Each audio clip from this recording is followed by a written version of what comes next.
Welcome back to We Like That podcast. Because we like that.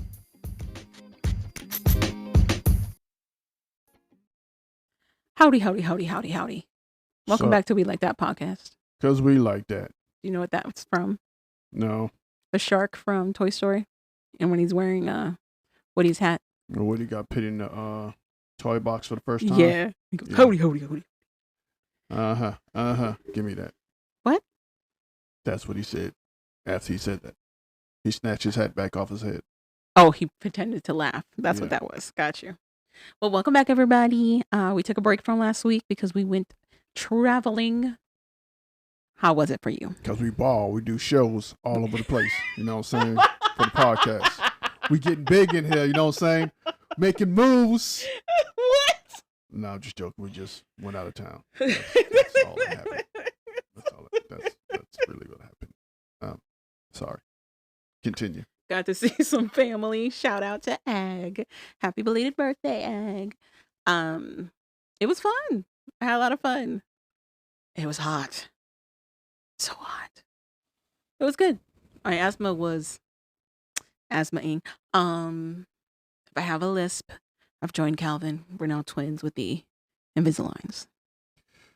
Nobody need to know that information. Moving on to what's in the show. We got a jam-packed show for you this week. Pretty much PolyFamily episode 5 and 6, 90 Day Fiance episode 15 and 16, and 90 Day Fiance Hunt for Love. There's no fiance. It's just 90 Day Hunt for Love. 90 Day Hunt for Love episodes 1 and 2. Because we missed a week. So, real quick, That Happened, though.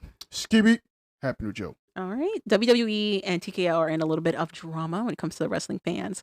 I am a wrestling fan, which is why I am aware of this drama. They recently released R-Truth. If you don't know who that is Ron Killings. He is an amazing wrestler. He's been wrestling since 2008. I think you remember some of his original runs because he was there when, is it Gold Star? Whatever? Yes, Gold Dust. Oh, when he was still rocking it. But the point is, he's like a light for WWE when it comes to the entertainment. He keeps everybody laughing. And he just recently had a whole storyline with John Cena. And now he's no longer going to be with WWE. So like, what is... And then they released even more people. They released Carlito, who also has been a mainstay. He's the black Amos and Andy. I don't know what that means. He chuck and jive for them. Ron? R-Truth? Yeah, R-Truth. He chucks and jives for them to make them feel comfortable. Anyway. That's what he does. They're releasing a lot of people. They released Braun Strowman not even that long ago, who's also like been a big player. And they just brought on more people. So people are like, what's going on? Turns out. Carlito being released, he doesn't do anything. All he does is eat apples. He's the Mexican version of he's not chucking Mexican, and jiving. he's Puerto Rican. Puerto Rican version of chucking and jiving. All he does is eats apples and uses his accent. That's pretty much all he does. I don't know. So apparently, according to Forbes, back in February of this year, TKO is in a $3 billion debt. Around $3 billion. The number ranges anywhere from like $1 billion to like $7 billion, but it's somewhere around there where they have this huge debt that's coming. The due date's coming up in 2026. So a lot of fans have been connecting the dots thinking that that's why they're keeping WrestleMania in Vegas. That's why they're upcharging all of their stuff. That's why they're like hard launching a lot of social media personalities into wrestling all of a sudden. Who is TKO? And the brand deals. What is TKO? TKO is a holding group. They're with KO Holdings.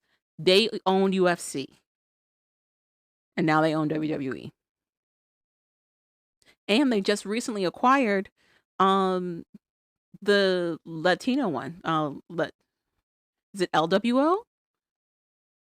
I have no idea. I don't watch wrestling. So there's their biggest picks recently came from there. Came from this Latin group of wrestlers. They had a show. I don't know if you remember the wrestling show that was all Spanish. It was all luchadors. No. And they had like these insane storylines. No. Okay. Anyway, they've just recently picked up another wrestling group, basically, and they're merging them with WWE. So people are like trying to connect the dots of like, maybe that's why they're doing the releases, because they're getting rid of their high payers, the people they pay out the most money to. Because right now, Roman Reigns is up for negotiation with his contract, and people are like scared that he's gonna leave and turn to acting instead, and not be attached to WWE anymore. Why not just more money in acting? Not necessarily. He controls a lot more in terms of his money with WWE than he would with acting. He's not gonna make the money he's making acting with WWE. You act like there's a lot of slots for him to fit into. And I don't know if you've been aware of what's happening in Hollywood, but they're not really making films like that. Touche. So so that's it. That's all I got going on with that. Unless you want to talk about like Diddy drama or basically It's your thing. I don't want to talk about Diddy trial. Nothing really, really big has happened yet. A lot of people have taken to the stand. That's pretty much it. Same thing with the Karen Reed trial. A lot of people taken to the stand. That's pretty much it. So that's all I got for That Happened. You want to move into the shows? That happened, Joe. The end. Start with PolyFamily. Yeah. All right. So episode. We're gonna mix both of them. It's gonna be 5 and 6. So Go. Start with episode 5. Episode 5, from what I remember, because I definitely fell asleep. What's her face? Alicia and Sean go on their date. They go painting.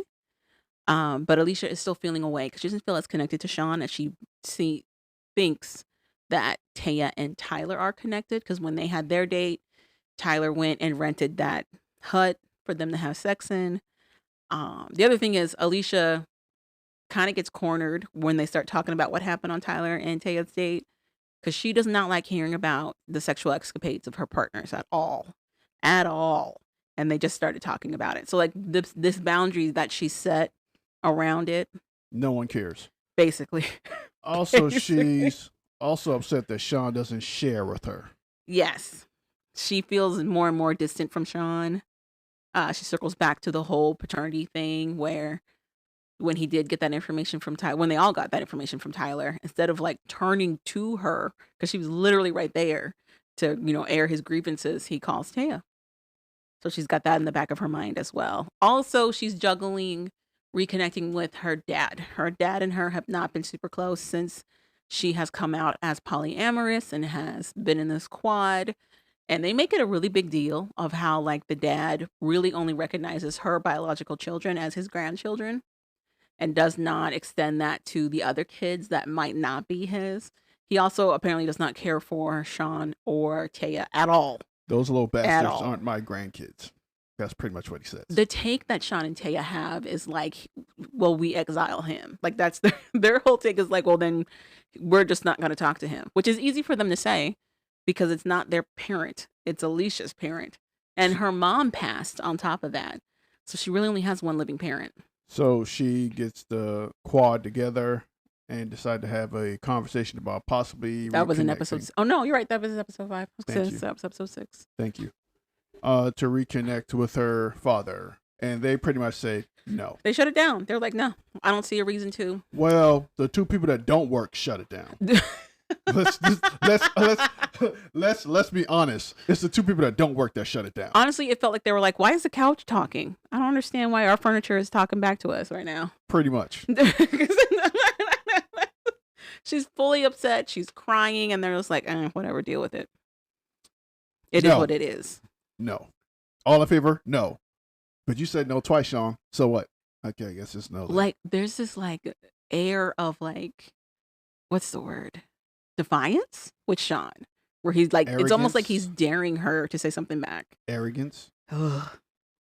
Arrogant defiance, whatever you want it to be. So that was episode 5 in Basically. a nutshell. Basically.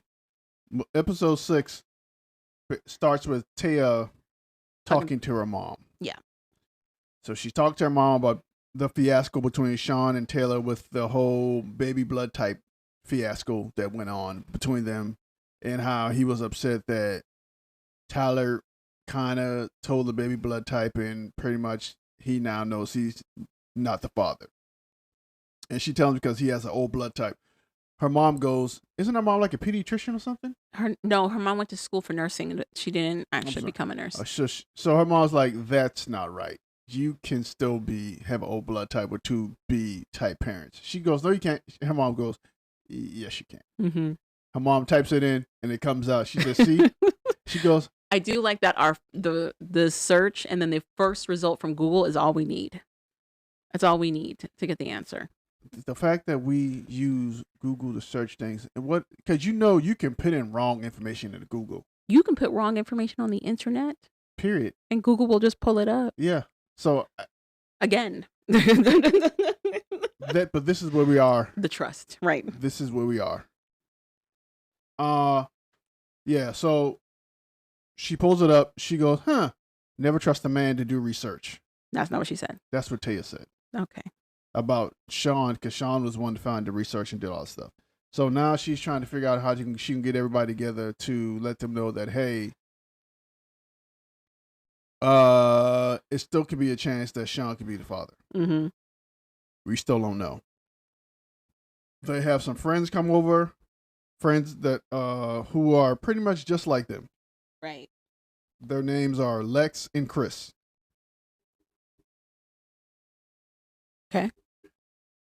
Okay. So they're having a good old time with their families, blending, having fun. But there's a little dynamic happening when all of this is going on. Who are Lex and Chris? Lex and Chris is the couple that comes over to hangs out. They're also polyamorous, right? Okay. We need to establish all that. I said that they're the same, just like them. That doesn't mean that's not the same thing. And they're not just like them, actually. Oh, they have penises and vaginas outside the relationship. They mostly focused on thruples, where both of the partners dated the same person. They're doing the Amina and Matt thing from 90 Day. But now they're getting ready to... they're going to open in the direction of that. Open the direction of that. And Lexi, I think her name is Lexi, actually. Lex. Is a little bit more not into that. What? What do you mean? She is a little bit more nervous about opening up like that. Oh. Because a lot of times, the reason they're doing that is because majority of the time, the people are more into Chris than they are into her. Blah, blah, blah, blah, blah, yada, yada, yada. Fast forward. Taya gets her mom to watch the kids. They're having their fun. Taya gets the mom to watch the kids for a little bit. She gets the group together, and she lets the group know, hey, I just talked to mom, and mom let it be known that 2B blood types can have an O type baby. And Sean goes, no, they can't. And she goes... Well, she prefaced it by going, I know you don't like to be wrong, Sean. And then, well, yeah. And he already has his phone out. He looks it up. She said, how did you search it? Yeah, he wants specifics. He I searched mom and dad. It doesn't matter. The point is, whatever he searched came up with one answer. So when he searched it the way the mom did, it came up, yeah, it can. So then he was angry that he was wrong about his search, but happy because Tyler's face went to a U. He was very upset. Mm-hmm. So he was happy now he has this in Tyler. He can throw this in Tyler's face. Well, not really. It's just more. It's more that it's back to being vague, not necessarily that he can. Sean was happy he can throw it in Tyler's face. I don't know about throw it, because all he would be throwing in his face is that we still don't know who the father is. Like, we still don't have the paternity. Yes, that's what he wants to throw in his face. Oh, okay. Because if you look at when she said that, Tyler was hurt. He was vehemently hurt. You can see it in his face. Definitely, yeah. That he was sad. Mm-hmm. And I think Sean looked at it, picked up on it, and kind of smirked. Yeah, because he hates him. So, then we go back to Alicia. Alicia's still mad about. She's not mad. Still mad that Sean doesn't confide in her. She's not mad. She's upset about it. Upset, mad, same thing. It's not. Disheartened, whatever she is. She spent a lot of crying time the last 2 episodes. Yes. So sometimes that sadness can turn to anger. She talks to resentment. Sean about it. And Sean very much is like, I don't understand what your problem is. A lot of it is him just going, and she meets Sean. She meets Sean on the basketball court. They pretty much, like she said, talk about it. And Sean kind of, it's like he's very dismissive. He's kind of. He treats it like this is an over exaggeration of what's happening, of the circumstances. But to a certain extent, yes, he is condescending sometimes, but he at least attempts to listen. I guess. When For she what brings up points that he can't refute, For what it's then worth. he's like, okay. For what it's worth. So like she's like, I was sitting right next to you. You found out the information from Tyler, and you called Taya, and it's making me feel, like I'm not as much as a priority. And that's when he picks up like, oh, she sees this as like Taya first, then Alicia, that is exactly what it is. But he goes, no, it's not that way. And I pretty much love both of you the same, which I know that's a lie. Yeah. But because he later goes on to say that Taya has been his wife longer and she's always his person. Like he says that in his confessional. And that is Alicia's fear, is that she's nobody's person. Because unfortunately, Alicia, you are no one's person. Get out of there, girl, run. So they all go out with Lexi and Chris and the kids and they're having a good time. So Taya and Lexi go off like, hey, you guys watch kids, we're going to go play on the slide or whatever. Wow. Taya's walking in front of Lexi. Lexi kind of squeezed her butt. And Tyler sees this. And Tyler is like on 100 now. Like he's focused on them now. Like he's hyper focused. To be fair to Tyler, they're going to have a discussion later around that. And up until now, they've been a closed quad. Now, all of a sudden, they're like, maybe not. Sean notices that Taya's flirting with Lexi. He's like, I know when Taya's flirting. She's flirting. So he's happy, though. You see how excited he was? Yeah, so they're sliding down the slide, whatever, having fun. There's also this thing that Taya says that's driving me crazy, and Sean says it with her, where, like, she talks about how, like, yes, she loves being in her quad, but given her sexuality, there's just some things the quad can't also provide for her, and that's another woman.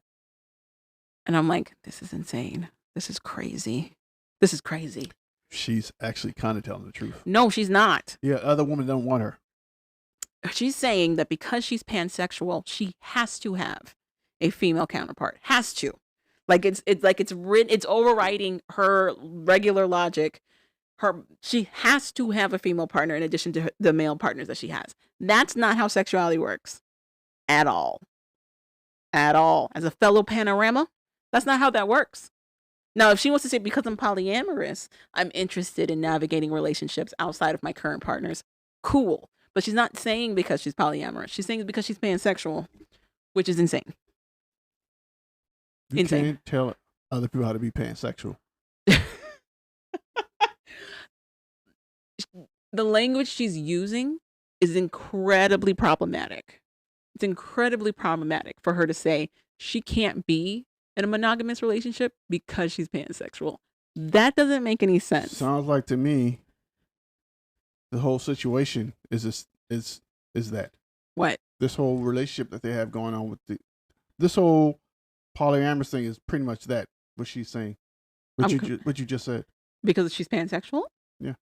So I think it's the whole relationship. I don't know how to word it. I don't want to say it. Okay. But whatever you just said, Are you saying it being problematic is stemming even further into the foundation of this quad? Yeah. Okay.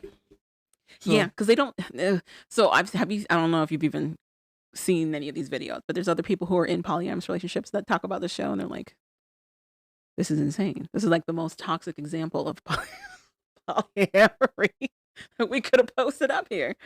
Like it's insane." There's a person on here who's been polyamorous, or in Reddit, who's been polyamorous for like a decade or more, and they talk about how like it's very obvious that this group did not do any work when it came to being a quad. Allegedly, like if you decide that you're going to be in a polyamorous relationship and share your life like this with these other people, you're all supposed to work on yourself. Like go to therapy, learn how to communicate well, really resonate and listen to each other. Like there's all this stuff you've got to do to be the best partner for these other people. And she's like, it's very clear they did not do this at all. They just jumped in with an idea and they're going for it, and that's it. So anyway, Alicia and Sean have another date. So Alicia and Sean have another date, and they go. This is the one they do the little. They're going to an intimacy expert. Okay, pretty much they're still in each other's laps, and that's pretty much it. But for me, that was the biggest takeaway about Alicia and her issues when it comes to being favored and being affectionate, she's so not interested and almost squeamish about talking about intimacy. Period. Period. She looked up and found this intimacy expert and then was like, I can't believe I can't believe this person wants me to talk about intimate nature with my partner in front of them when they're a stranger. And it's like, you set this up and you found this person. What did you think y'all were going to do? What did you think was going to happen? But also, it's just how she's so reluctant to talk about anything intimacy related with her direct partner. Like, it's one thing to just be talking about it out in the open, but it's like literally talking about it to your partner. And it makes me wonder how that extends to their bedroom life if she's this closed off. The answer to that will be yes. Yeah. So somehow Lexi and Taya get some alone time together. And Lexi pretty much tells Taya that I'm into you. I want you. I want your supple nipples. I want your sex. And Taya says, I do the same. But I got to figure out how I'm going to get the gang into letting me do this. Yeah. Well, she goes to talk to the gang, and Tyler is immediately upset. He's like, well, we should be able to also be able to pursue other relationships outside of our quad. And everybody's like, no, that's not how it works. You know why she gets to do not it. Everybody said that. Taya definitely said that. For sure. Yeah. But she was the only one who said that. I thought Sean said that too. No, he didn't. I thought Alicia said it too. No, she said if we're going to open up the quad, then we should make it fair. Oh, well. The only person who was like, that's not how this needs to work is Taya. Oh, my bad. Well, I'm wrong. So talk about that conversation. Okay. I obviously missed it. Tyler, there's a part of me that does agree that Tyler is doing this in a petty way because he's upset that he might have to share Taya with this other person. That's what anybody does when they hit with something they not see coming.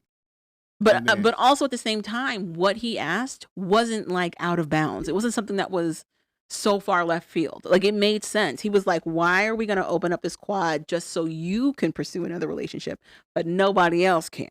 How does that make sense? Like, either we're open or we are not, which means either we're open and you go and pursue this relationship and we're also able to pursue other relationships, or we are closed and you're not going to pursue that relationship. What do you want to do? And that's when Taya was like, I don't think you understand what I'm talking about. For me, it just fuller. What's the word? Reiterates? I guess reiterate. I want to say fuller, but it gave a better expanded. It gave a better explanation of Taya's perspective when it comes to her polyamory. It's Taya centered. It's what Taya wants to do at all times. She talks about how she wants it to be equal with her partners, but it's really all around Taya. She's the favorite. She's got the two guys after her the most, and now she wants to introduce this other person, and she knows that she can get away with introducing this other person because she is the favorite of those two guys, and Alicia is not really going to say anything. So she knows that she could, if she wanted to go about it where she's allowed to, but they are not, for the most part, they're going to go along with that. And that's exactly what happens. She ends up dating that lady for a year. They end up breaking up. They don't say that in the show, but the internet has let us know.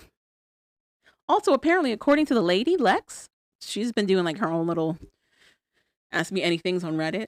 She says that at the time of them doing the recording of this, Tia and her had already been dating. Seriously.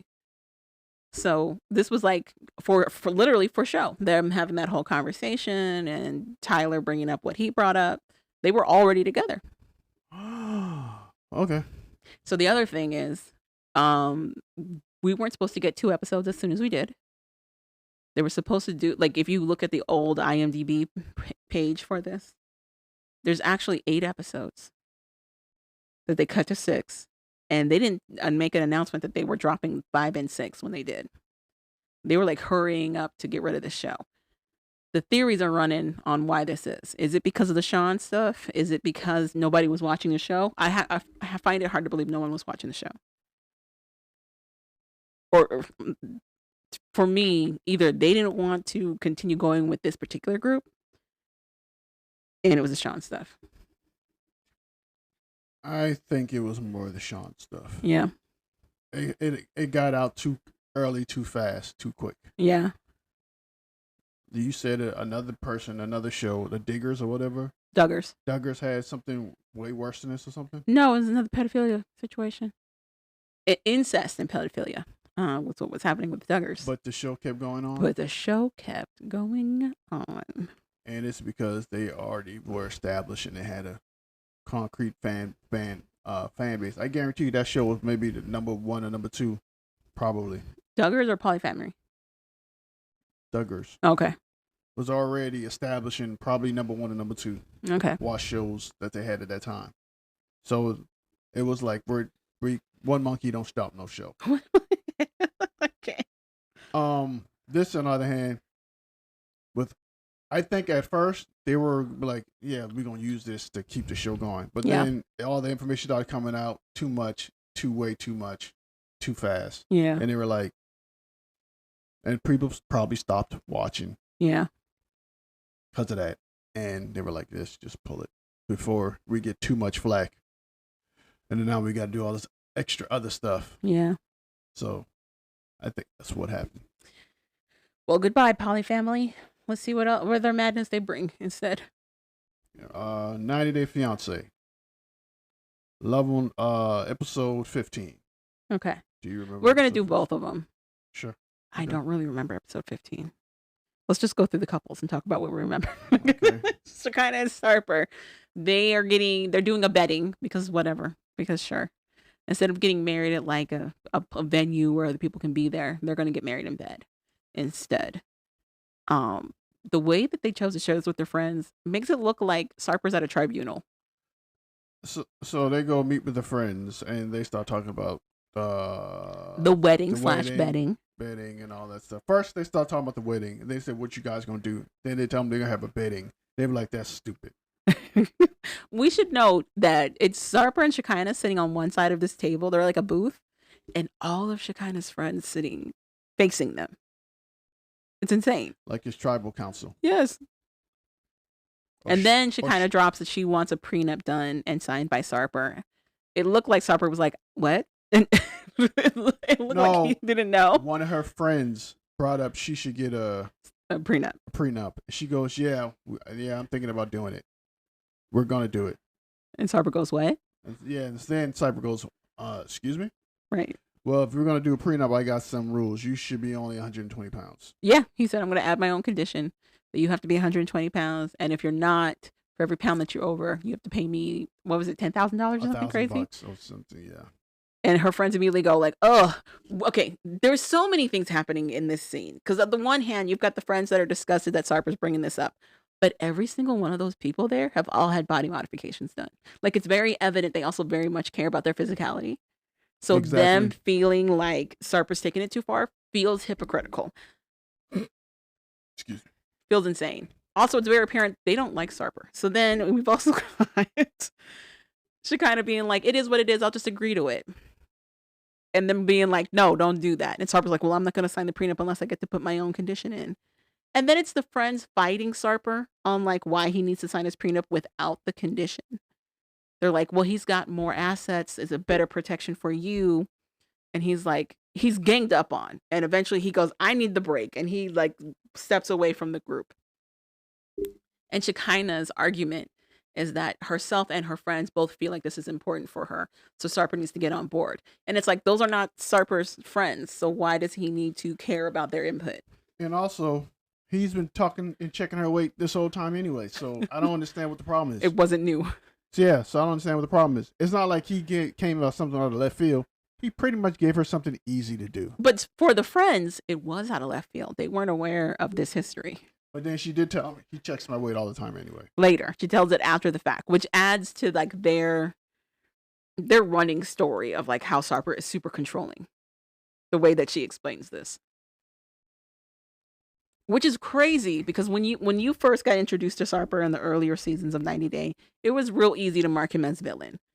But there's been like this redemption arc for Sarper where he's shown like where this thought process is coming from and how he's actively working to try to better himself and not be this person who jumps to these types of conclusions so quickly.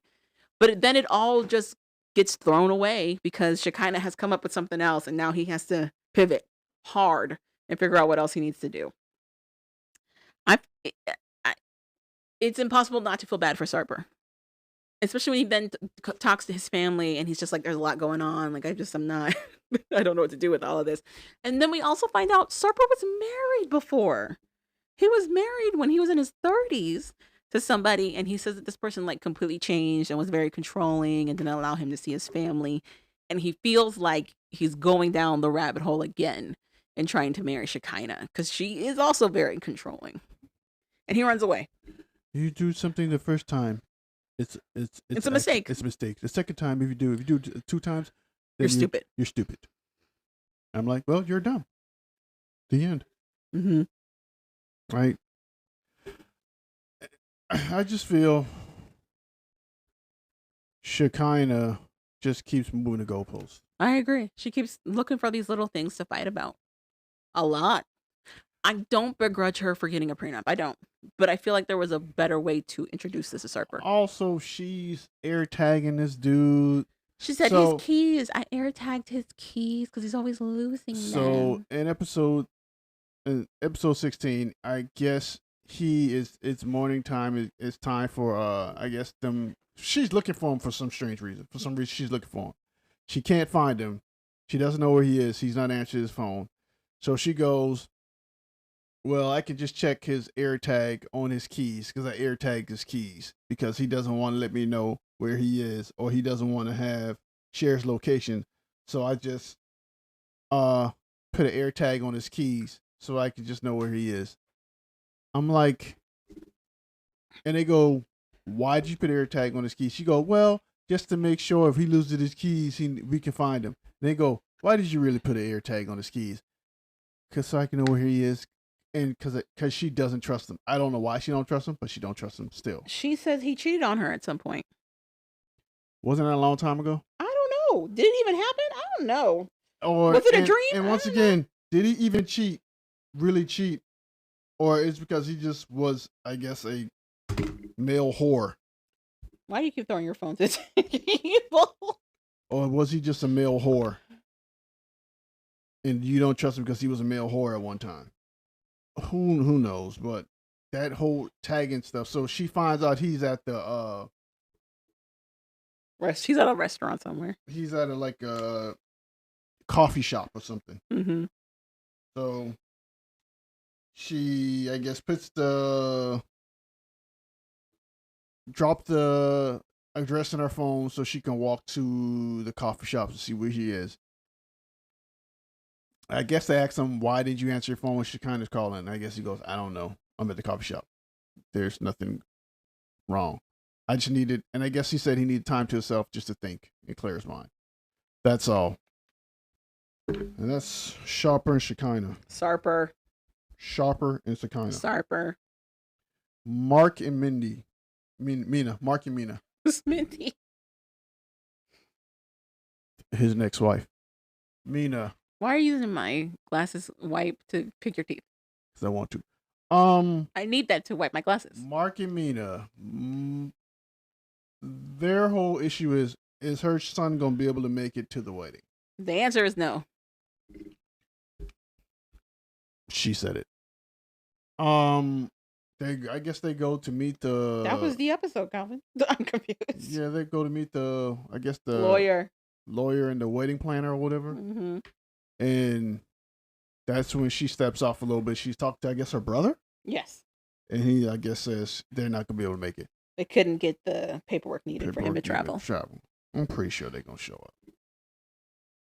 But then again, it depends on when this was shot, so who knows? Last year. Okay.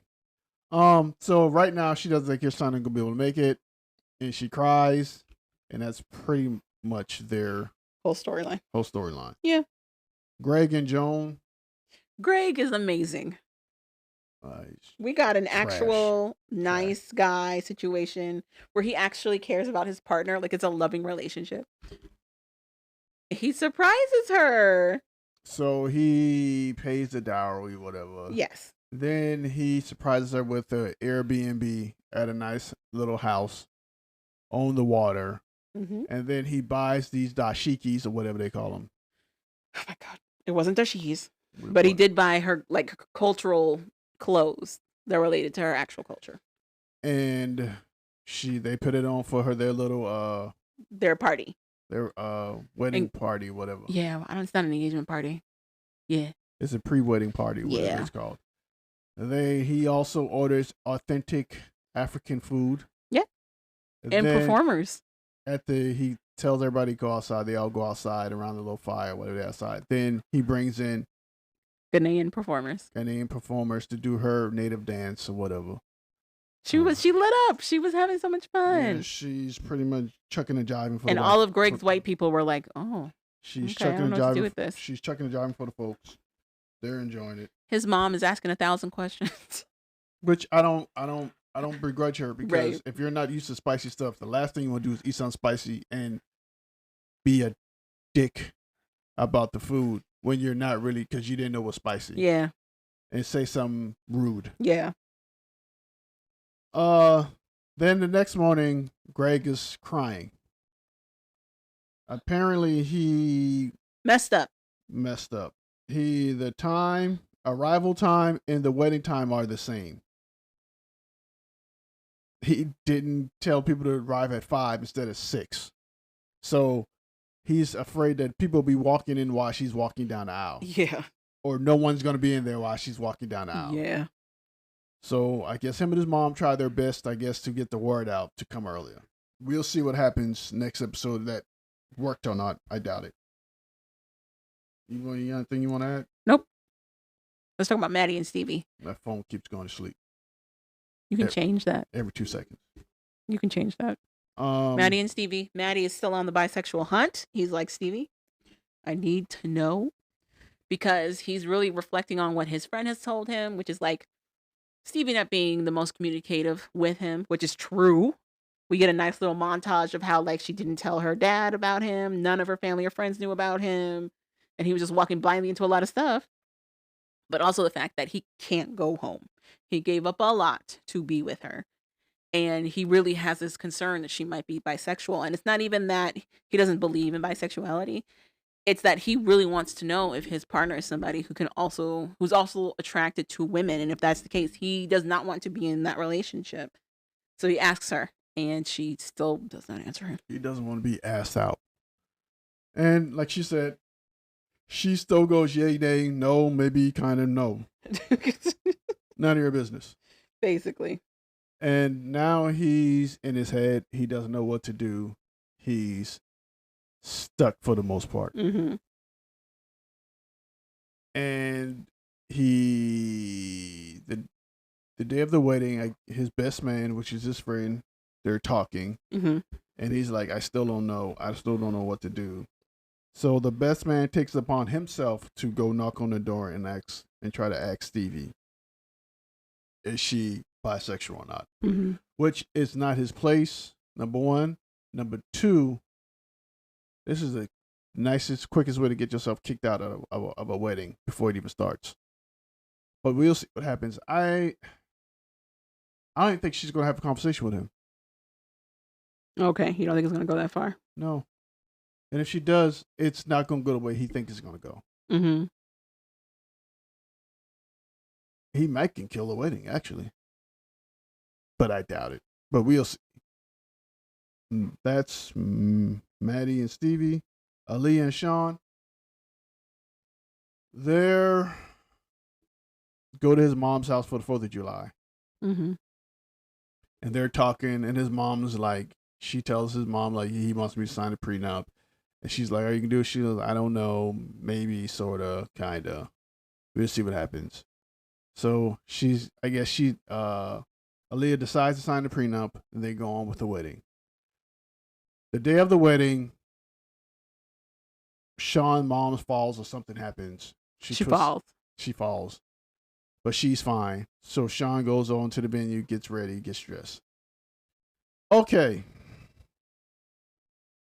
Aaliyah takes 9 hours to get dressed. He knows this. This is nothing new. Yeah. So I don't understand why he doesn't tell her the wrong time. So that she's there at the right time. So she's there at the right time. Evidently, he likes this. So, well, evidently, I think he's trying to use it as a reason to get out. That too. So, we get to the venue. Aaliyah and her friend go to a nice little house. They get ready, get dressed. They get to the venue. It's 5:00. No Aaliyah. It starts at 5. Yeah. It's 6. No Aaliyah. Yeah. 6:30, I guess. Sean has had it. Sean walks off. And while he's walking off, I guess Aaliyah is at her point to start coming down the aisle. Well, to come out the house. Come out the house. They're still supposed to drive to the location. Wait. That's why he drove there. Sean drives there. Oh. I guess he drives to the house. And they're like, hey, what are you doing here? You're not supposed to see me. Well, there's not going to be a wedding. You're just going to see me walk off because you took too long. And we fade to black. Which, to me, I think that's the scene we saw in the beginning when it first started. And they're sitting there. Yeah. I thought you told me it was because of the Brazil wedding they tried to do.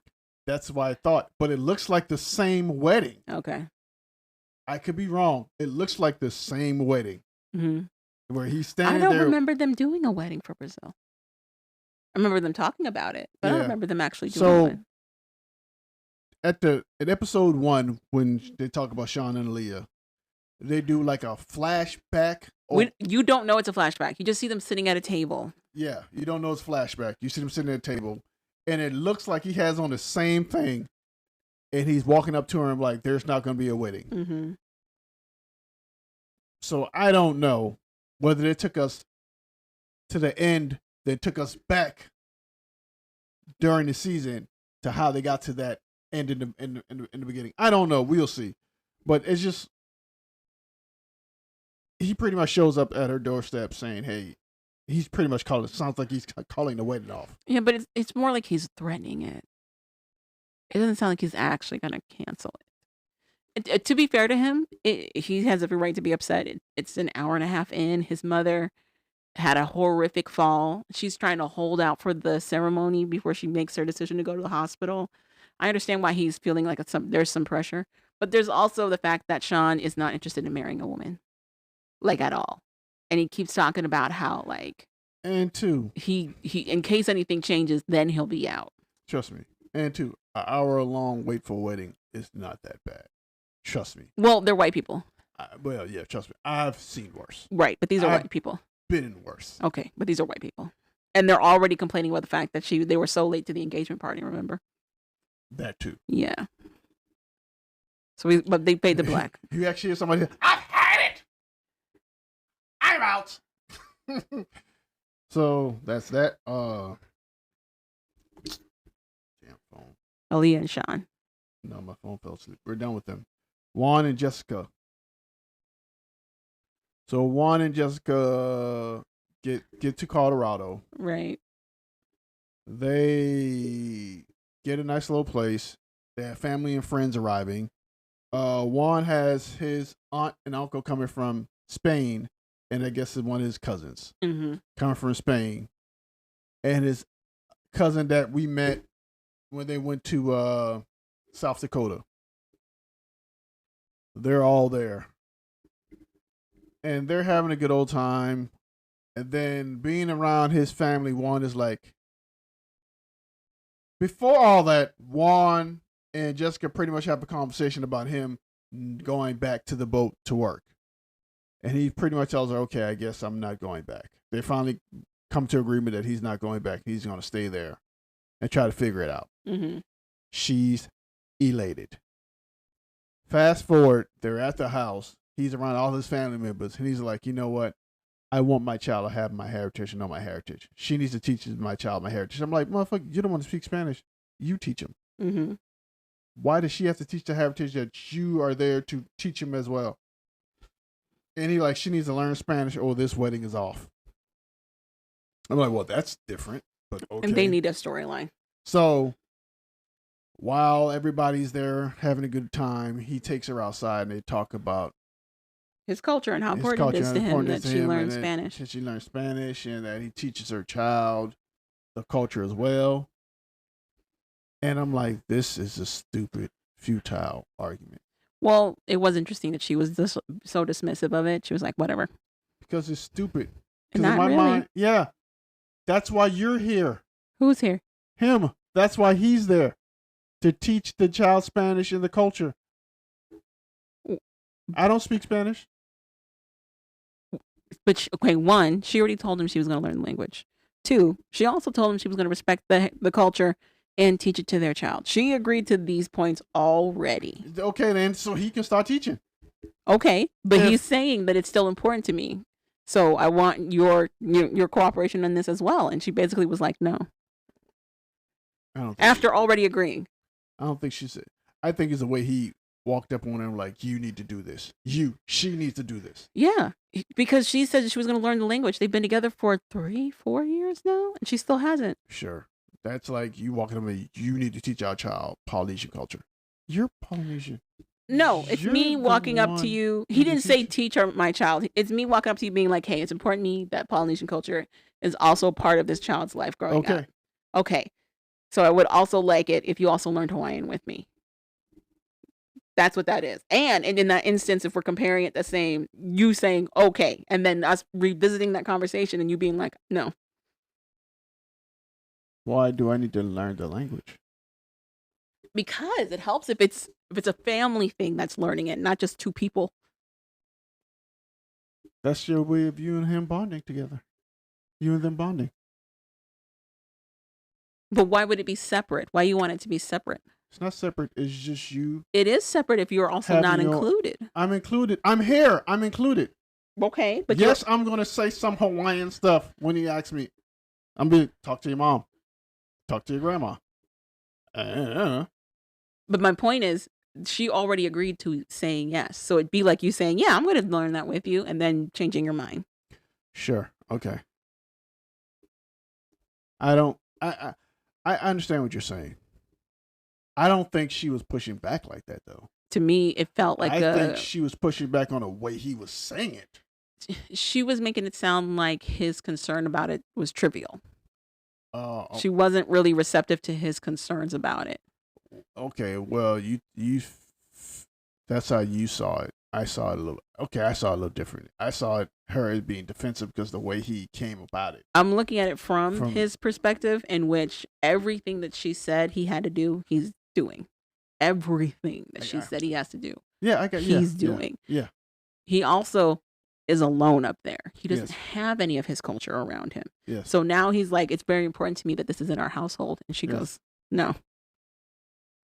You're being really over dramatic right now.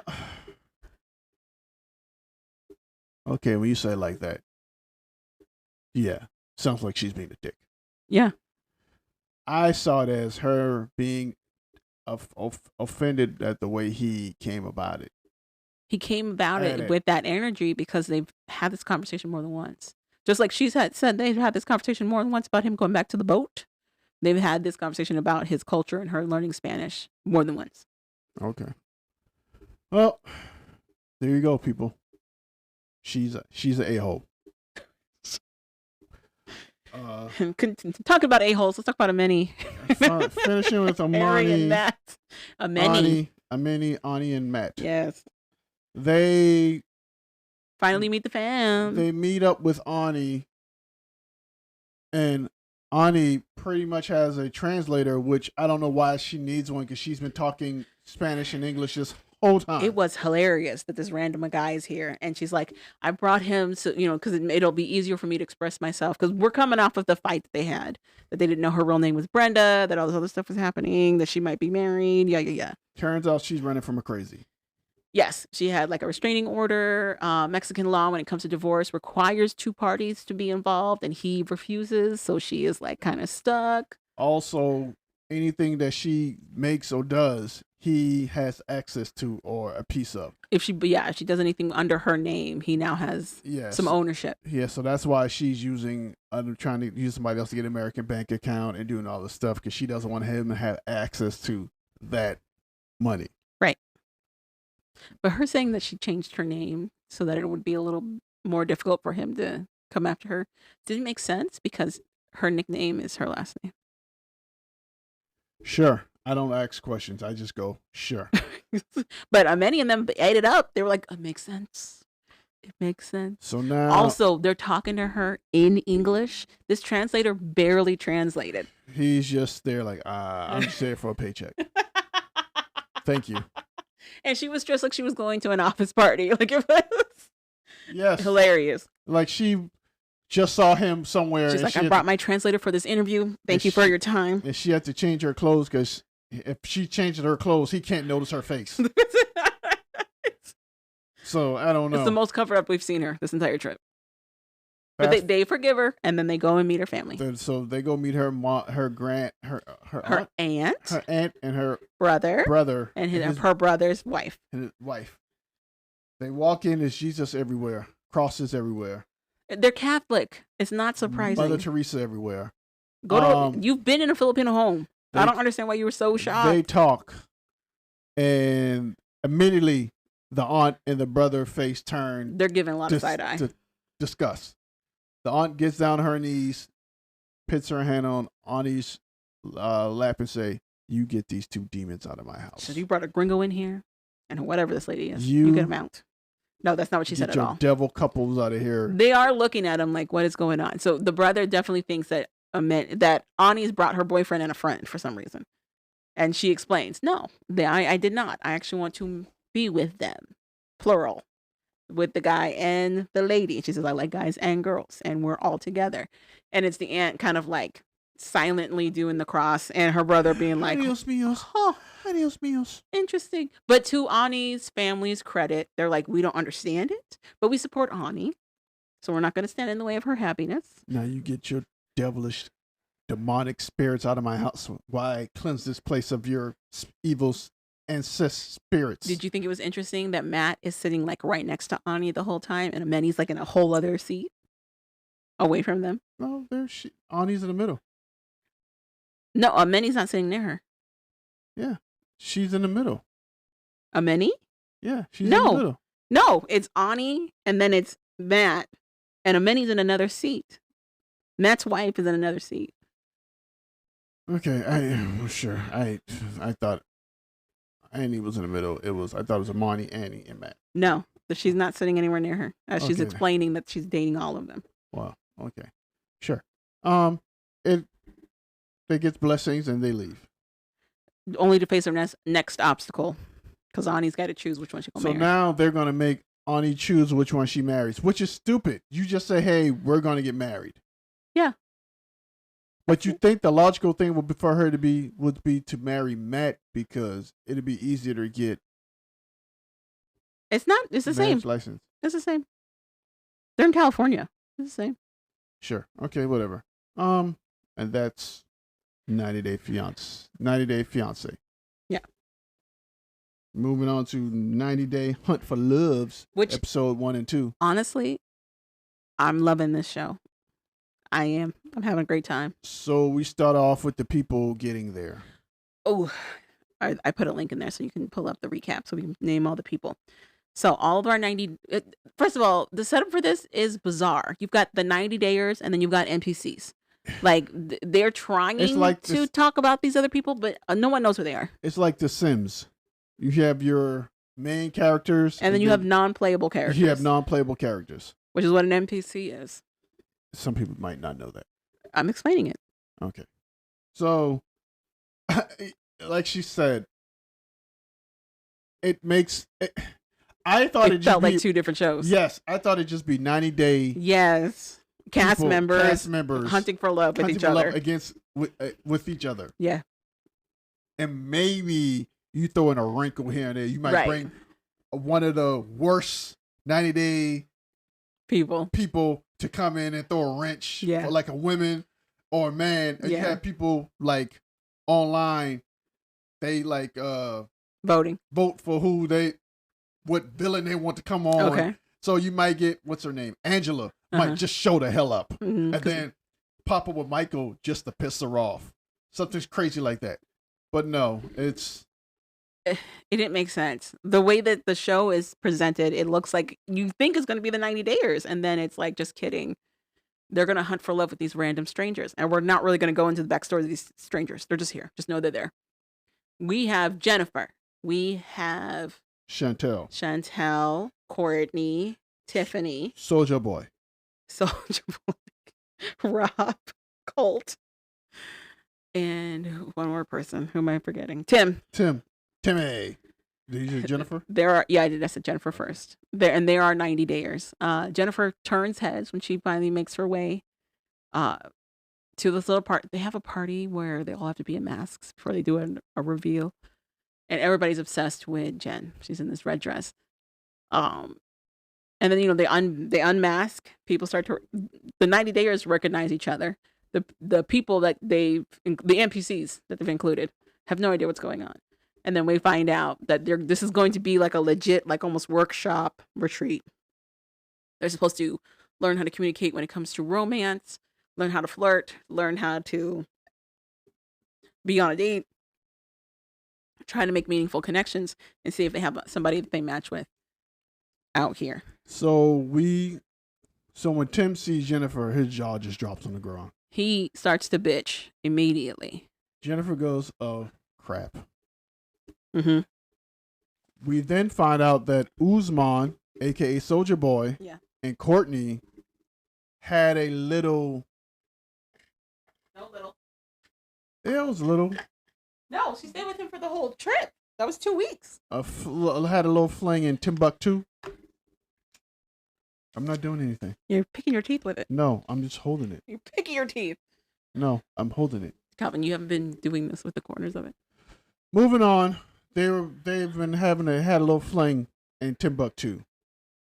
So they're in the masquerade, they're in the mask, and Soulja Boy walks up to her and pretends like he doesn't know who she is, but he does. And she gets offended that he's pretending that he doesn't know her. But she doesn't know he's pretending not to know her. And he's being a jerk. I thought we had something. Because Chantel does the same trick to him and he flips out. You don't know who I am? Why are you acting like you don't know who I am? But when he just did the same thing with Courtney. He gets upset with what's her face because she tells Courtney he's a scammer. Later he gets upset with her. But when she was like, I don't know who Soulja Boy is, he flips out. You don't know who I am. So we have that. Meanwhile, once they take the mask off and everybody's talking to each other, Rob decides to make out with one of the NPCs. No, one of those NPCs decided to make out with Rob. Does he say no? No. But so one of the girls, whose name I don't even recall. I don't remember this person's name. She's like flirting heavy with him. I don't know why, but Rob is a hot commodity on this show. So many of the ladies are like, oh yeah, he's kissable. He's so handsome. Tim is like, he's kissable. He's so handsome. Her name is Elise. Doesn't matter. She's an NPC. So she takes a liking to him. He's flirting with her. And she just takes it to like another level. She's talking about how she likes anal. She's showing her ass. She's fully making out with him. It's the first night. She told everybody she liked it in the booty. It's so like everybody.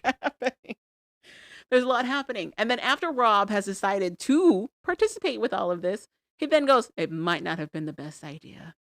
It might send the wrong message to the other people that I'm like locked down, which that's not true. But then instead of having a mature conversation with Elise, where he tells her, hey, I'm going to take a step back. I've enjoyed getting to know you. Making out was fun, but I'm keeping my options open. Instead of having a conversation with her like an adult, he just stops talking to her and then acts like she was the one that pursued him hard and he doesn't know what's happening. But she kind of was. He knows what's happening, though. He's acting like he doesn't, like it was all against his will. When she also has receipts of him texting her all night about coming over to have sex. Because she made it seem like that's what she wanted. But that's her point, was like he was receptive to her advances. And he's acting like he was not. Oh, yeah, I get what you're saying. Yeah.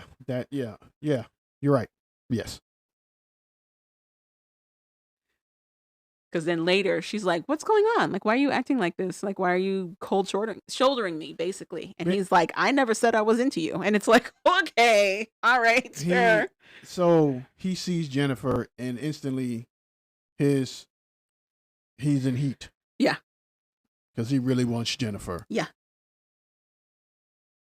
And that's pretty much the first episode, right? Well, that and Jen hates Tim, and Tim is telling anybody who will listen about how she's a gold digger, which is crazy. Also, Soldier Boy confronts Chantel about calling him, saying he's a scammer.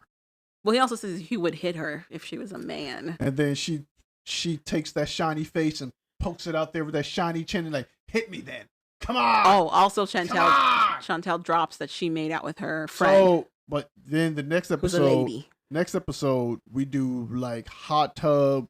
No, that's dating. all in the first episode. They pick up with the remainder of the date in the second episode. Okay. She drops in the first episode that she made out with her friend. First episode, we find out that I was right. So there's this thing called 90-day diaries. But they call it something else. It's another thing they do. It's 90-day fiance diaries. Yeah. Okay. Yeah, okay. Yeah. So they pretty much go and check out some of the couples and see what they're doing. Not just couples. They did a lot of singletons. It's anybody who's a 90-dayer. Any 90-dayer, they go to see what they're doing now and how they're, what's up with them now. They don't formally film them. So it's the 90-dayer literally filming themselves with their phones. That's the diaries part of it. So in the diaries part, Chantel's on the first episode, I want to say. Yeah. And she talks about how she's getting surgeries. She's getting a surgery done because she has a birthmark that she was very she didn't like it. She had a birthmark that she wasn't very proud of at all. Very proud of, and it hurt, and she felt uncomfortable with her body sexually. She didn't want anybody to see her naked or whatever. Like, motherfuckers give a damn what's on your stomach. It really wasn't that bad of a birthmark, honestly. It really wasn't. No. And if I done got you naked, trust me, a birthmark ain't gonna stop me. But to be fair to her, she talks about how, like, when she was a little kid, it was like a big thing. And I could see little kids being like really making a big deal of it. Because little kids are jerks. That is so true. So I don't understand the problem. But you as a kid also learning that, it sticks. Like, that stuff sticks. So I get it. So there's a scene where she goes to go for surgery, and it's her mom. She says her friend. And her friend is taking her. Her friend, I want to say Michelle. I don't know her friend. I think her name is Michelle. It might be one of these things. We just gotta look for it. So there was a scene in there where Chantel got a hotel because she was gonna be sleeping over close to where she was getting her surgery, which was not in town. They had to go all the way to California. And Calvin's like, somebody else is in that bed with Chantel. And I was like, there's nobody else in the bed. It's just clothes. No, it was her friend. Her friend Michelle was in that bed. And then we find out in Hunt for Love that her friend confessed feelings to Chantel. As soon as because her friend was literally driving around in the diaries the whole time. Yeah. I'm like, that girl's in love with her. I'm like, as soon as I saw her, I'm like, oh, she absolutely was Chantel's Studsman. Yes. I'm like, she's in love with her. And I'm like, I think Chantel is reciprocating some of this. Is dating that girl. You weren't the only one. Apparently she was posting photos on her socials and everybody was like, oh, Chantel's come out. So, but apparently this girl confessed her feelings, kissed Chantel, and Chantel didn't necessarily tell her I'm reciprocate those feelings. She's like, I got to go on the show and find a guy. So she says all of that's playing on her mind. She really did. When they kissed, she actually liked the kiss. She said she liked it. Yeah. And she was like, I don't know, does this mean I'm bi or I'm gay now? Because she's like, she really felt something. But she also said, like, she did not grow up in an environment that would have allowed her to explore her sexuality like that. Like, it wasn't even an option. Yeah, she grew up in probably a real... like, pretty religious, conservative. Conservative. It's just funny that that's in Atlanta. No, it's not shocking. Atlanta's a gay mecca. It doesn't matter. Okay. Doesn't mean it's that's the outside. That's not the inside. That's not her home, you're saying? Yeah. Mm-hmm. And I'm pretty sure a lot of those people that are outside grew up the same way. But my point is, like, they continue to live their lives on their terms. After they left their homes, probably. Chantel left her home. That doesn't mean it still doesn't bother you or follow you. Okay. I just think it's quite convenient that she has this storyline, and then she's gonna go turn around and look for another man. Because I don't think she knows what to do. I think she doesn't know how to feel. To me, it feels like this is something that was going to keep her story interesting, and now she's going to go find this guy. I don't think she's the type that just would say that. I do. I know you think she's this angel. No, I don't think she's an angel. I think there's certain things she would do and would say, and things I think she wouldn't say and wouldn't do.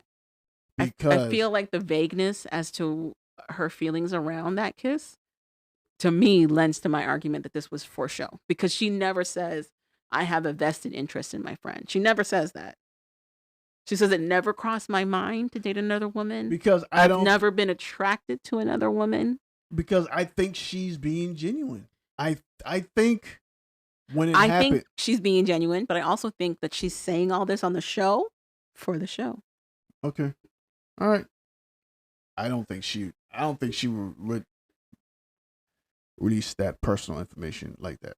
I don't think she would. I think she would have run it by her friend first, but I think she would have. Okay. Because she's a staple. She knows how to stay on these shows. Okay. Moving right along. To so she goes to some of these hot tub speed dates, and they're horrible. She really doesn't. All her dates are horrible. All of them are horrible. She really don't say what thing. Then there's another NPC that gets in the hot tub with her, and he's just as quiet as her. So that's just nothing but crickets. Then another NPC gets in the thing with her, and she tells him he needs Botox, but he has pretty eyes. But to me, I felt like that was the one that she most had a conversation with. But I don't think the NPC is feeling her. I think the NPC is feeling another NPC. Elise? No, another one. Another black girl. Oh. Yeah, I don't know. I could be wrong.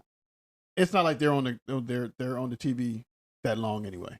Mm-hmm. So then I guess when they do behind the scenes, her and Tim get in the hot tub together. Yeah, because he was in that rotation. So all of a sudden, Tim is like, "Yeah, Chantel's so hot. I would take Chantel out." I'm like, "What's happening?" Then you have Rob and Elise get in the hot tub together, and she asks him, "What the heck is going on?" They kind of talk or whatever. Whoop-de-whoop. He moves on. He gets in the hot tub with Jennifer, and now he's shy, and he doesn't know really what to say because he's really attracted to her. So now he's tongue-tied. But he's not. Like, he actually handles himself pretty well in that tub. He keeps her interested. They joke around a little bit, and then they end up rotating. It's not hard to keep her interested because she's interested. I don't know if you watched any of the other hot tub dates. Clearly, it is hard. Okay. So then Tim and Jennifer get in the hot tub together, and Jennifer's like, "I can't do this. I'm done." I don't begrudge her. Tim talked about her dirty, and then when she gets on the show for this Hunt for Love thing, he's the first one to start talking about her dirty again. She didn't say anything about Tim, and he was like, "She's a gold digger. She only used me for this and that and that." So and she's like, "Okay." Before we do the hot tub thing, her, Usman, which is Soldier Boy, and Rob are like breakfast together, having a little. That was actually after the hot tub. After the hot tub, and then we have that. Then the rest of them went working on their flirt game. Yeah, Flirt 101. So you have Jennifer, Courtney. No, Jennifer's not there. Jennifer was at the hot tub. What's the girl? Tiffany. Courtney. Colt. And there's one more. Usman. With other NPCs, and they're doing Flirt 101. So it was Colt with NPC, black chick, and it goes horrible from the jump. Well, at first it started okay. He was asking her questions about herself, but then he starts making comments about her body, and it was like, "No, stop! Please stop! Where are we going with this?" She does not take it well, and then it goes left field. It goes bad. So the game provider had to take that NPC and reset it because the NPC started to freak out and was doing stuff it wasn't supposed to do. It was fragging out. She had to bring it back. She had to bring it back. Reboot. Then you had Usman with another young lady. Casey, which went okay. They kind of talked, whatever. It went terrible. He had to sing a song. It was terrible. All he did was what they do now. Say the same thing over and over. I like that for you, it was like the contents of the song. For everybody else, it was the key he was singing in. I already knew he couldn't sing. If you listen to his songs, it's all auto-tune. All auto-tune. So I already moved past that part he can sing. I just think it's funny because everybody else is just like, for a singer, he really can't sing. Nobody was commenting on what he was saying. You listen to that song they play when they bring him out. Mm-hmm. It's all auto-tune. To the point where I'm like, I don't even know if he's singing. Listen, he gets paid for it. Sure. Hey, don't hate the player, hit the game. Whatever. Then you have Courtney with also the NPC, terrible. Oh, and she just can't stop laughing. Well, she's nervous. She's nervous. She doesn't giggle laugh when she's nervous. She can't think of what to talk about. Pretty much, if she can't gossip, then she can't have a conversation. She cuts him off mid-conversation. Then we have Tiffany and an NPC, which she kind of likes. They talk, and it actually does pretty good. They do really well. He actually texts her and say, "Hey, do you really want to have a date or go a drink? Out? Yeah, let's go get a drink." They go out, get a drink, have a good time. He can speak Spanish. She's impressed. He looks exactly like her ex. Hilarious. While there, everybody end up showing up to the bar, and then that's when we get to interaction with Chantel and Uzman, and then we get Courtney pretty much. What do you call it when you just talk? I said it before. Now I'm drawing a blank. Small talk? No, Courtney. She. You know what Courtney does? Gossip. It's pretty much Courtney gossiping the whole time. Okay. Then Rob and Jennifer kind of get into it, and there you go, Courtney again. Like, let him go. No. I want to hear this. Then we get Rob and Elise get into it about him pretending like he didn't want to hook up. Oh, Rob says they were asking the scores for the speed dating. Rob gave everybody the same number. He gave everybody 3. And Elise is triggered. It's an additional trick. It's the straw that breaks the camel's back. Because he stopped talking to her. When they had the date, he acted so aloof and separated from her. She's like, what's going on? And he wouldn't give her a straight answer. Then she meets him at the bar for drinks. And he's still acting like he doesn't know who this is. She loses it. I don't blame her. She's triggered. She's yelling. He doesn't know what's going on. And by the way, everybody's trying to shut this down. Courtney's like, no, let it go. Let it happen. Mm-hmm. So pretty much Elise loses her mind. And she goes, I have receipts. She shows the receipts. And everybody goes, Then Rob goes over, tries to talk to Jennifer. But then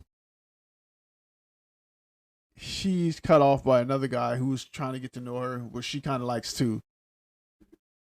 While that guy's talking to her, here comes Timmy. And he comes over there and pretty much tries to be like, let's just be cordial with each other while we're here and all this stuff and get through this thing. Yeah. And she's like, fine, just stop saying things about me. Yeah. He goes, okay, that lasts maybe 30 seconds. If that. Right. If that. Right. And that's episode 1 pretty much. Episode 2.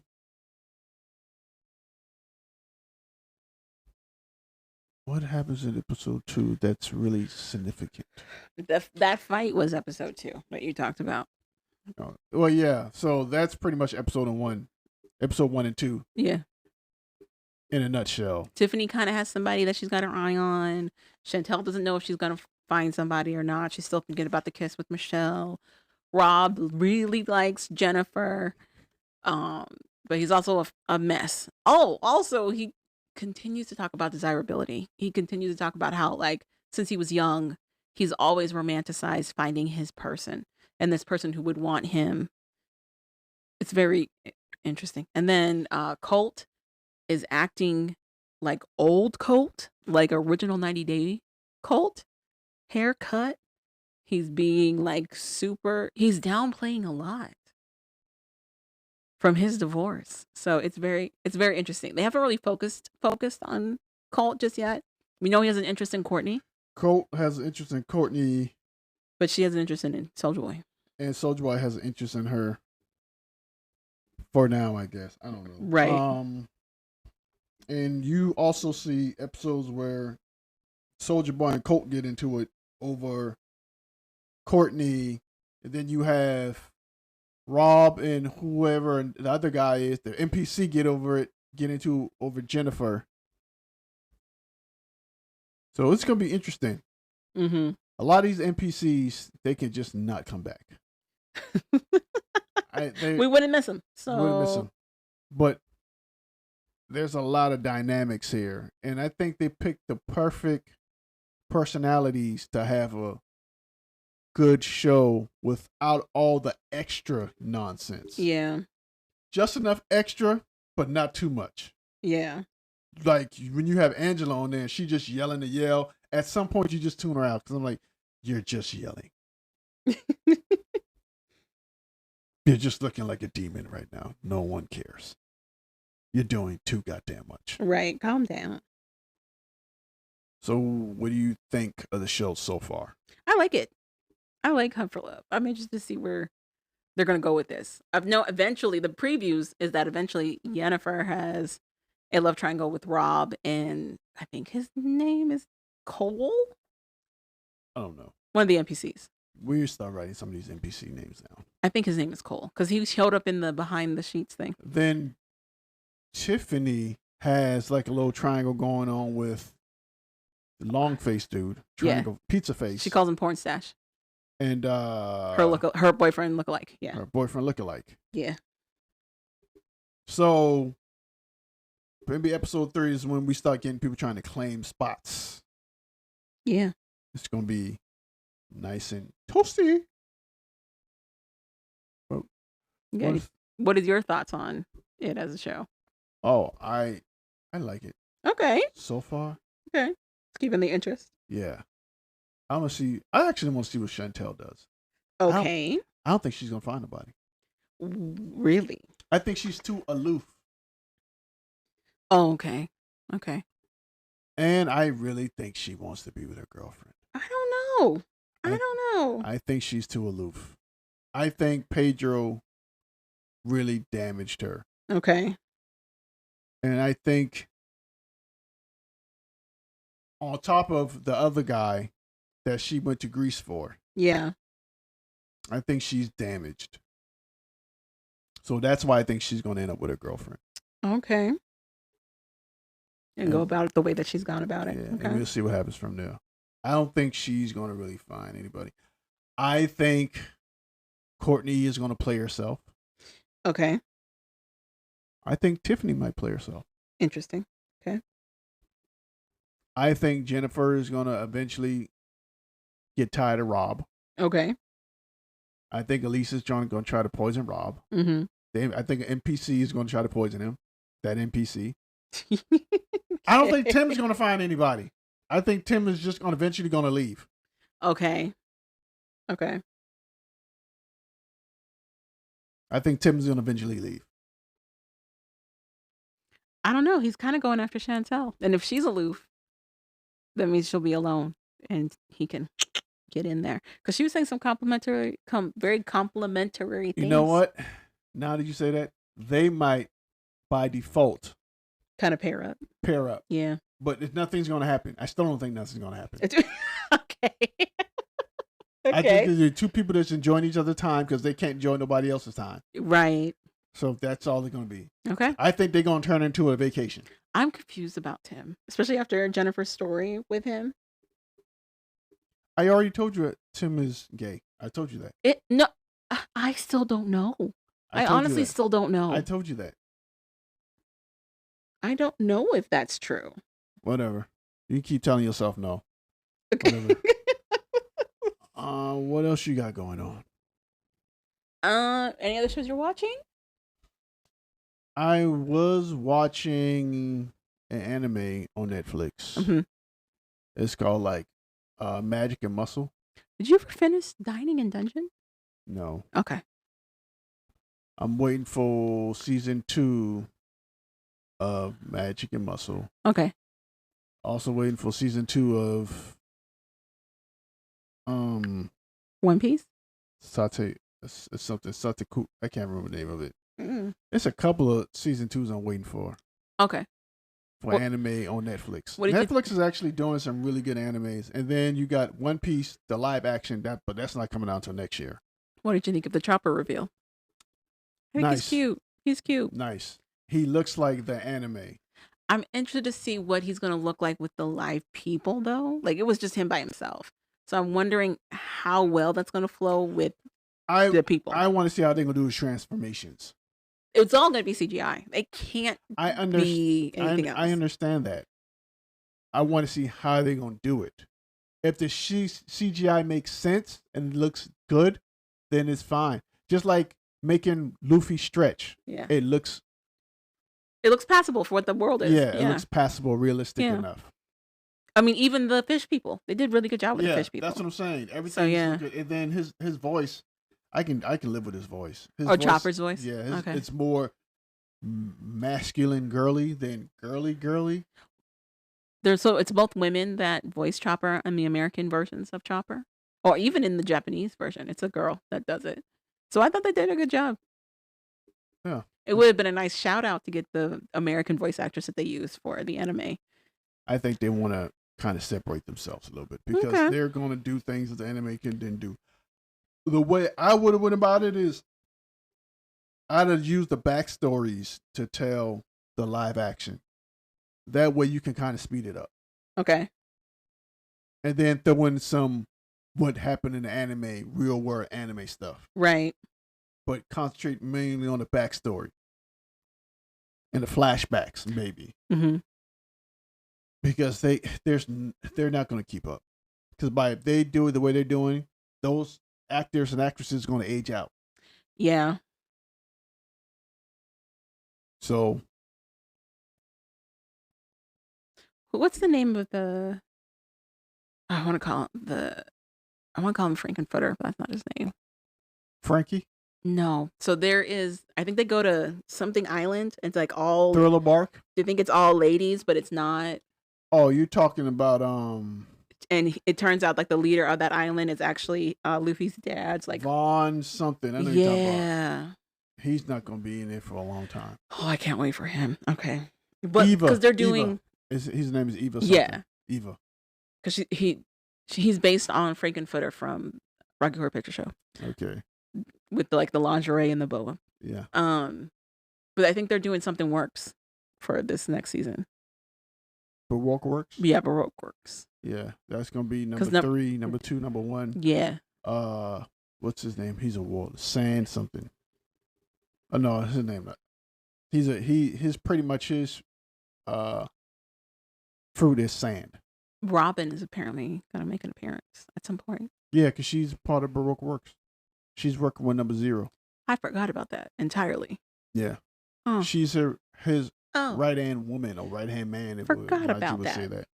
Yeah, number 0. I forgot what the dude name is, but he's. Ooh, so we might get Chopper and Robin then for this new season coming up. I think you're gonna get damn near Chopper, Everybody. Robin, and maybe Frankie. How is Frankie gonna get there? If they're gonna do Baroque Works, all that stuff, you're gonna get Chopper. They're gonna speed up to. You're gonna get the princess. I can't remember her name. Yeah. You're gonna get all of them. You're gonna get Robin How would you get Frankie though? because right after that they got to go to Baroque Works.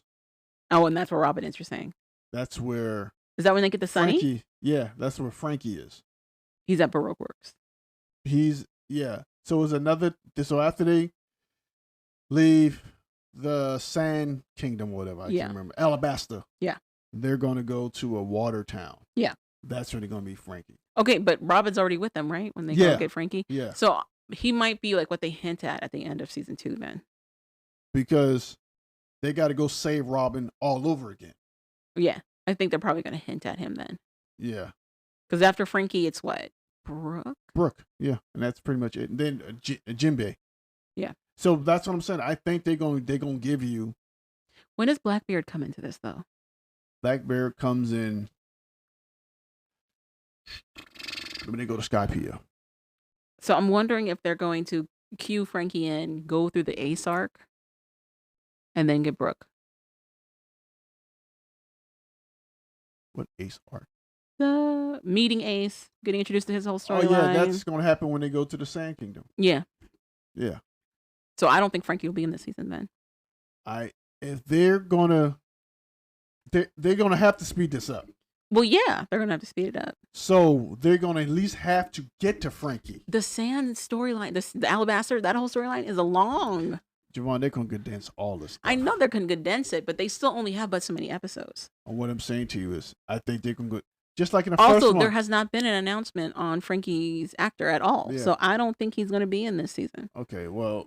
Like, I just assume that's what they're going to do. If they want to get close enough to the timeline. To what timeline? The anime timeline. Close enough. They're not trying to match the anime timeline at all. They might not even cover some of the later stories because it's so many. There's so many. So, whatever. All right, whatever. We'll see what happens. How are they going to do Brooke is my question. He's literally just going to be a skeleton with a fro? Yeah. The same way they did Private Chopper CGI in the pub. It's gonna be crazy. Oh, the same way they did what's the tree dude in Guardians of the Galaxy? Groot. Same way they did probably Groot. Interesting and exciting. I'm pretty sure they're using the same thing they used to do the raccoon with Chopper. Okay. Rocket. Yeah, Rocket. Yeah. Cool. Excited. Who knows? All right, that's all I got. Yeah, anything else? Nope, I'm good. Bye.